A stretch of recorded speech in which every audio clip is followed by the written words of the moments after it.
Okay, day 199, part 5. You can see UPMC behind me, place of so many transplants. So I just published Mr. Raza's social security number, and you might say, oh, that's terrible. Well, 200 days I've been asking John McCabe, or Andrew McCabe, excuse me, to follow up on this. Multiple dates of issuance for this social security number. Multiple locations in multiple states, okay? The same pattern with Javid, the same pattern with the Awan brothers. The company is called Awan Brothers United. These other companies involved are all those proprietaries. There's one of everything. There's a place to eat, there's a place to, have your clothes cleaned, there's a place to get a car, there's all these proprietaries, so no footprints. Same exact identical modus operandi as Javid Awan and Imran Awan.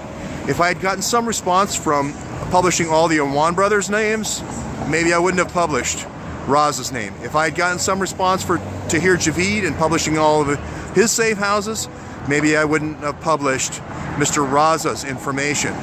But it all runs through Pittsburgh. Awan Brothers United. Awan Brothers United is here in Pittsburgh. Now somebody else sent me, I think Jason Goodman of Crowdsource the Truth, sent me a thing about John McCain inventing BlackBerry. And it was sort of a joke during the 2008 campaign where this is like Al Gore invented the internet, John McCain invented the BlackBerry. He didn't invent the BlackBerry, but he sure as heck funded it through the Senate Foreign Relations Committee and the Senate Armed Services Committee. Now, and I had some people say, well, how can you possibly charge that the Awan brothers were in any way involved, or Javid was in any way involved in the building out of the Research in Motion, the RIM, the BlackBerry network in Canada first, and then the United States?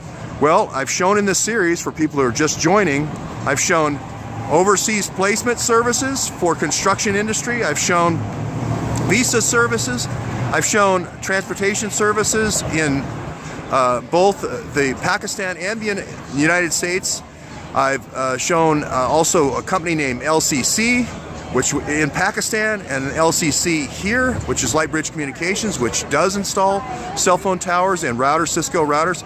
I've shown corporations that they're in that they've not explained, where they're hiring people with Cisco routers. Again, it wouldn't be a big problem if these people didn't have top secret clearance, being paid 3 times as much as they should be in Congress.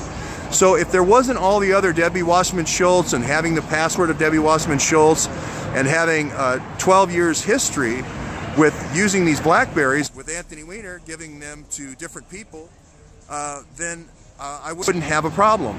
But it's the accumulation of evidence, it's the accumulation and weight of the evidence that requires me now to release that information. Now, Trump is meeting with Andrew McCabe right now. Inside sources tell me they're going over the True Pundit article, asking if the F Flynn and then we're going to F Trump is true and all these other things. They're asking him questions about the Hillary investigation, how he handled the Huma investigation. So that's all happening now. McCabe is going to testify tomorrow in front of the Senate Intelligence Committee. Chuck Grassley has already said that he would not be a good replacement because of his political problems. So we have that. We have Comey testifying on Tuesday, again in private. If Comey has nothing to hide, why testify classified? Why not testify out in the open where Chuck Grassley can ask you questions about the investigation? Exactly how did the Secretary of the State of the United States email get from Huma Abedin to Anthony Weiner's server? Classified information. How did that happen if it wasn't BlackBerry syncing? So these are all questions that need to be answered. Jason Goodman of Crowdsource the Truth has promised a 4-camera, 60-minute quality interview. He did Spider-Man 3D, so he's good. He's the top producer. He has the ability to bring in NYPD right now into his 20th in the 20s in New York. Get there in the subway and do a confidential interview right now if you would like. He has software that can tile the face. He can also mask the voice. So for any NYPD or any field FBI or counterterrorism FBI that's just sick of it, can go to Jason Goodman right now, crowdsourcethetruth.org, crowdsourcethetruth.org, and do that interview right now. Now's the time when Trump can evaluate before Trump makes a decision on the next director of the FBI.